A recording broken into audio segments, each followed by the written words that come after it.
जगदम्ब नमोस्तुते। सृष्टिस्थिति विनाशानां हेतुभूते मुनिस्तुते। प्रसीद देव विनुते जगदम्ब नमोस्तुते। सर्वेश्वरी नमस्तुभ्यं सर्वसौभाग्यदायिने सर्वशक्तियुते नन्ते जगदम्ब नमोस्तुते। विविधारिष्टशमनी त्रिविधोत्पातनाशिनी प्रसीद देवी ललिते जगदम्ब नमोस्तुते।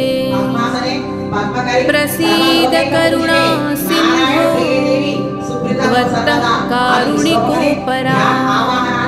यतो नास्ति महादेवी जगदम्ब नमोस्तुते।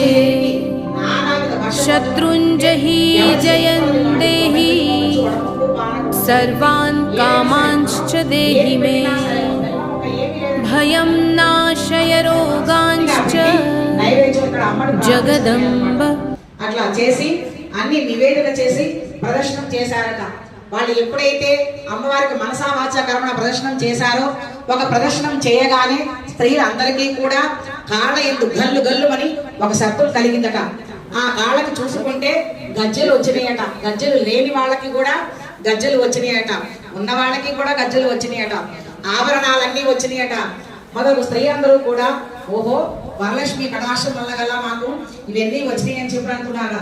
గల్లుబడి సత్వము కలిగి అంత కాళ్ళను చూచుకుడినా గజ్జలు ఆవరణలు కలిగి ఉండా చాలు స్త్రీలందరూ ఓహో